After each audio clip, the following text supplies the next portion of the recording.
رانا صاحب، اسٹامپ لینے کا طریقہ کار بھی اب ڈیجیٹلائز کر دیا گیا ہے. اس میں او ٹی پی کے ذریعے سے اب اسٹامپ جاری ہوا کریں گے. دوسری طرف یہ بھی کہا جا رہا ہے کہ سم کے کارڈ کے بغیر بھی او ٹی پی جو ہے وہ جاری کیا جائے گا. اس سے زیادہ پرابلمس نہیں پڑ جائیں گی؟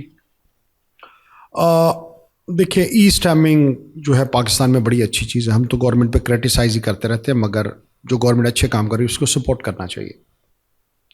ای اسٹیمپنگ کی وجہ سے ایک ہوتا تھا کہ بیک ڈیٹ میں اسٹامپ لے لیا، کیس دائر کر دیا، وہ چیز اکثر ایسے ہوتا تھا. وہ ختم ہو گئی ہے. ٹھیک ہے، ہم خود بھی کیا نوٹری پبلک کے پاس اور کمشنر کے پاس آپ جاتے تھے، وہاں سے لیتے تھے جو نہیں. اسٹامپ لگوانی. وہ میں بتاتا ہوں، اسٹیمپ وینڈرز نے نا اب 2025-2019 میں بھی جگہیں خالی چھوڑی ہوتی تھیں. اس ٹائم مہنگا بیچ کے تو جاری کر دیتے تھے پرانی تاریخ، تاکہ آج والا اسٹامپ بھی 2019 میں ہی نظر آتا تھا. اب ای اسٹیمپنگ میں ایسی چیز نہیں ہے. اس کے بعد ای رجسٹریشن پراپرٹیز کی وہ بڑی اچھی چیز آئی. پہلے لوکل کمیشن کے ذریعے یا ادھر کیا جاتا تھا، جس کی وجہ سے جعلی معاملات کافی زیادہ ہوتے تھے. اب کیونکہ آپ کو وہ کرنا پڑتا ہے، اس کو جا کے اپنا تھم بھی لگانا پڑتا ہے، بایومیٹرک کرنا پڑتا ہے، بایومیٹرک ہے، نادرا ویریفیکیشن ہے. یہ چیزیں اچھی ہیں. اس کی دیکھیں، میں نے آپ کو جو پہلے کا پیرا فورسز کی آپ بات کر رہے تھے، اس طرح اپنے چیزوں کو کرٹیل کرنا ہے. یہ چیزیں کر کے آپ ڈنڈا پکڑیں. پہلے یہ چیزیں کر لیں جو عوامی. اب ای اسٹیمپنگ کا جو انہوں نے نیا چیز لے کے آئے ہیں کہ سم آپ کے نام ہو، اس پہ او ٹی پی جائے گا. اب اس کا فائدہ جو مجھے نظر آتا ہے وہ یہ تھا کہ کوئی آپ کے نام کا اور اسٹامپ نہ نکلوا لے. ٹھیک، مگر اس میں اتنی سختی نہیں ہے. آپ کے اپنے نام، اگر آپ کے نام کا میں نے اسٹامپ لگوانا ہے، آپ تھرو میرے نکلوا لیں ایجنٹ کے تھرو، تو ایجنٹ کے نمبر پہ او ٹی پی آ جائے گا، اس کا آئی ڈی کارڈ نمبر ڈال دیں گے. ٹھیک، تو اس میں کوئی ایسا بڑا مسئلہ نہیں ہے. آپ کسی اور کا نام لکھ کے ساتھ، آپ پرنسپل پرسن وہی رہے گا، تھرو اس کا نام لکھیں گے، اس کا موبائل نمبر دیں گے، اس پہ او ٹی پی آ جائے گا. ہاں، اوورسیز پاکستانیوں کا جو ایشو تھا کہ ان کے پاس نارملی پاکستانی سم نہیں ہوتی، یا وہ پاکستان سے باہر بیٹھے ہیں. ٹھیک ہے، اسٹیمپ پیپر ایشو ہونا ہے جب، تاکہ وہ لکھا جائے، جب وہ آئیں اس کو سائن انگوٹھا کر لے.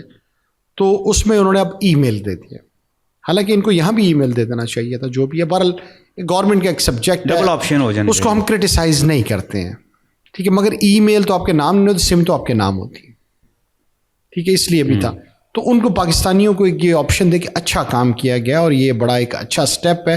اس سے میں آپ کو اس کی وجہ سے ابھی آپ کو جیسے جیسے یہ قانون چیزیں آگے جائیں گی، مزید ماڈرنائز ہوں گی، تو اس سے ہمارا یہ جو جعلی چیزیں ہیں، جعلی اسٹیمپ پیپرز ہیں، جعلی ڈاکیومنٹیشن ہے، ان میں کافی کمی جو ہے آلریڈی ہو چکی ہے اور مزید ہو جائے گی. جس طرح جو پریویسلی ہوتا تھا، اب ایسا نہیں ہو رہا ہے، کیونکہ ویسے بھی آن لائن چیزیں چیک ہو جاتی ہیں. بینک کے ذریعے آپ نے کرنا ہے، اور جو گورنمنٹ کا یہ سٹیپ بہت اچھا سٹیپ ہے، اب اسے ہم اپریشیٹ کرتے ہیں. اس کے علاوہ ریونیو ریکارڈ جو ہے اس کو جو ہے ڈیجیٹلائز کیا گیا ہے. آپ کا پٹواری سسٹم میں جو ADLR لائے گئے ہیں، ان سب چیزوں سے ماڈرنائز کرنے سے آپ کو بہتری آئی ہے. آپ کا ٹائٹل پھر آپ گھر بیٹھے چیک کر سکتے ہیں، ٹائٹل میرے نام ہے، کچھ پرابلم تو نہیں ہوئی ہے. وہ اس سے کافی فائدہ ہو جاتا ہے. اچھا، اس میں محتاط رہنے والی بھی باتیں ہیں کوئی سائل کے لیے. خاص طور پر میں ایک مثال دے دیتا ہوں. فرض کریں کہ ایک بندے کی وراثت ہے، اس کی منتقل ہونی ہے، اور وہ جاتا ہے کہ جا کے وراثت کے وہاں پر پٹواری کے پاس جاتا ہے، لیکن اس کو بھی وہاں پر اسٹامپ چاہیے ہوتا ہے. اور وہ اسٹامپ جو ہے اس وقت لانے کے بجائے اپنے کسی دوست وکیل کو فون کر دیتا ہے کہ یار یہ وہاں میرے لیے اسٹامپ جاری کرواؤ، اور پھر وہاں سے وہ اس کا جاری کرواتا ہے. او ٹی پی اس کے پاس آتا ہے جو پٹواری کے پاس بیٹھا ہوا ہے، وہ کہتا ہے یار اپنا یہ کوڈ مجھے آپ بھیج دو. اب اس طرح کے پروسیس کے اندر بھی کوئی فراڈ ہو سکتا ہے. دیکھیے، یہ ہے stamp issuance. Stamp issuance is nothing. Stamp issuance جو مرضی جا کے کروا لے. اسٹامپ ایشوینس پہ لکھا ہے. اسٹامپ ایشوینس ہے کیا ہے، پہلے ہم یہ سمجھ لیتے. Who is the seller, who is the purchaser, what is a property. This is a description of the agreement between both parties. And stamp purchased by whom, کس کے ذریعے اسٹامپ لیا گیا ہے، یعنی لکھا جاتا ہے صرف اس کے اوپر یہ ڈسکرپشن آتی ہے. اس کے بعد اسٹامپ کو رائٹ ڈاؤن کرنا بھی کچھ نہیں ہے کہ پورا ایک تحریر لکھ لی جائے. اس کے بعد سائن انگوٹھا امپورٹنٹ ہے سر. اس میں کوئی فراڈ نہیں ہے. آپ میرا اسٹامپ نکلوا لیں، میں اس کا نکلوا لوں، وہ ایک کا نکلوا لیں، دیٹ از نتھنگ. آج سے پہلے بھی قانون ایسے ہی تھا.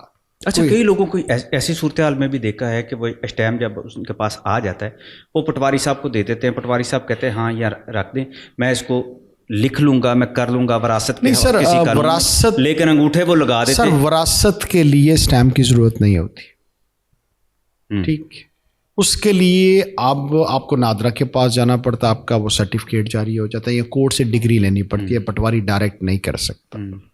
ان دونوں طریقوں سے جو بھی طریقہ وہ جا کے آپ اس کو دیتے ہیں وہ اس کا اندراج کر دیتا ہے، اسٹیمپ پیپرز نہیں ہوتے وہاں پہ، ٹھیک ہے۔ وراثت میں تو کوئی پرابلم نہیں ہے، وہ تو صرف ایک فارمیلٹی ہے ٹو اسٹیپ ان ایشو، ٹھیک ہے، کہ جو مر گیا اس کے آگے وراثت میں اس کا نام کا اندراج ہے کہ اس کے وارث کون کون ہے، ٹھیک۔ اب ہم جو پہلی بات کر رہے تھے، issuance of stamp is nothing, stamp کو بلیک اینڈ وائٹ پوزیشن میں لے کے آنا وہ بھی کوئی پرابلم نہیں ہے، اس کو آپ لکھ کے رکھ لیں، اس میں بھی کوئی پرابلم نہیں، کوئی فراڈ نہیں ہے۔ فراڈ کہاں ہوتا ہے سر؟ نام سائن میری جگہ کوئی اور کر جائے، یہ فراڈ ہے، اس کے علاوہ کوئی فراڈ نہیں۔ اگر سائن اور انگوٹھا آپ کا ہے تو پھر ٹھیک ہے، اگر یہ نہیں ہے تو یہاں پہ آ کے فراڈ ہوتا ہے اور کچھ نہیں ہوتا، باقی تو سارا جو سسٹم ہے اس میں کوئی ایسی چیز نہیں۔ بہت بہت شکریہ جناب۔